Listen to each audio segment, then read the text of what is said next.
Hi hello good morning friends, welcome back to my channel. ఈరోజు నా morning routine. అక్కడ tea అవుతుంది, పాలు కాగుతున్నాయి. అండ్ నెక్స్ట్ ఈరోజు పప్పు చేస్తున్నాను. 1 కప్ కందిపప్పుకి 1/2 కప్పు శనగపప్పు బాగా వాష్ చేసి పెట్టుకోండి.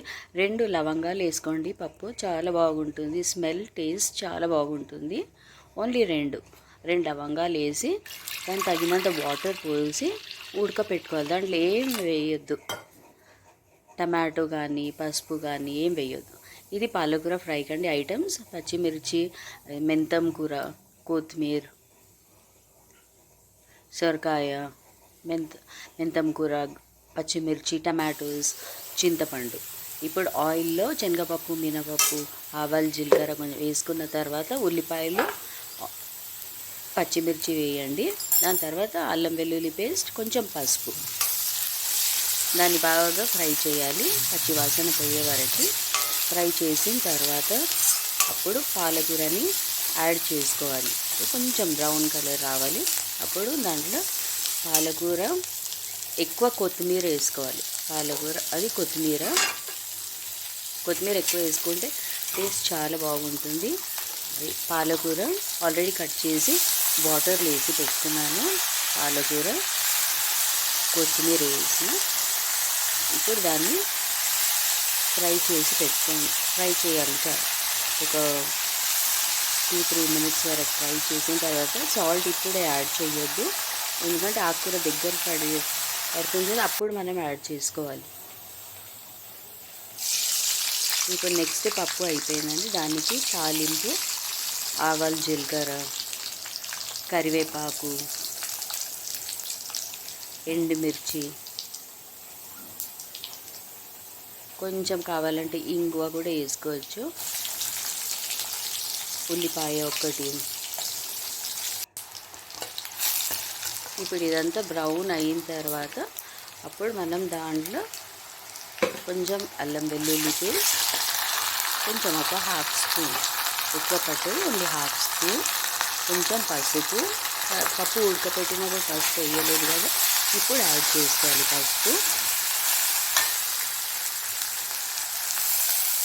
మెంతం కూర, ఇది పెద్ద మెంతం కూర, కొంచెం ఆయిల్లో ఫ్రై చేసుకోవాలి ఒక జస్ట్ 2-3 మినిట్స్ వరకు. అది ఫ్రై అయిన తర్వాత కొంచెం కారం, పాలకూర ఫ్రైకి కొంచెం కారం, కొంచెం ధనియాల పొడి, సాల్ట్ వేసుకోవాలి ఈ స్టేజ్లో. అది డ్రై అయిన తర్వాత కొంచెం సాల్ట్, అది దగ్గర పడింది కదా, ఇప్పుడు మనకు తెలుస్తుంది ఎంత సాల్ట్ పడుతుందని.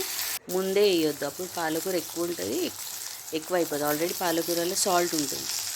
ఇప్పుడు మెంతం కూర దగ్గర పడ్డ తర్వాత సొరకాయ యాడ్ చేసుకోవాలి, పచ్చిమిర్చి, టమాటోస్,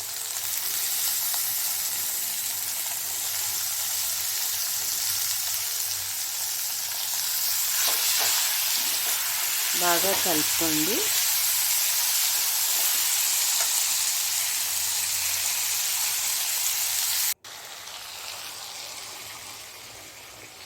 అయిపోయింది, పాలకూర దగ్గర అయిపోయింది. ఎగ్స్ బాయిల్ అవుతుంది.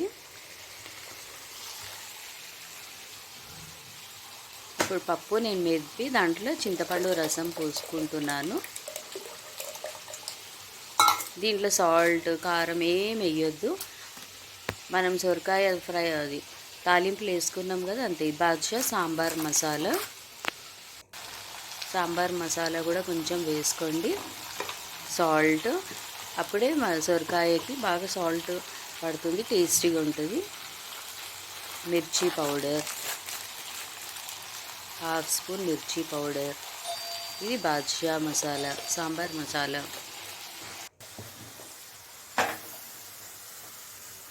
ఇప్పుడు అదన్నీ మళ్ళీ కుక్కర్లో వేసి స్టవ్ పైన పెట్టి 1 విజిల్ వచ్చే వరకు, కొంచెం సొరకాయ మెత్తగా అయ్యే వరకు పెట్టుకోండి.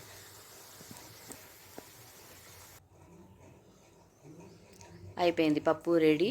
బ్రేక్ఫాస్ట్ మార్నింగ్ ఉప్మా, పప్పు,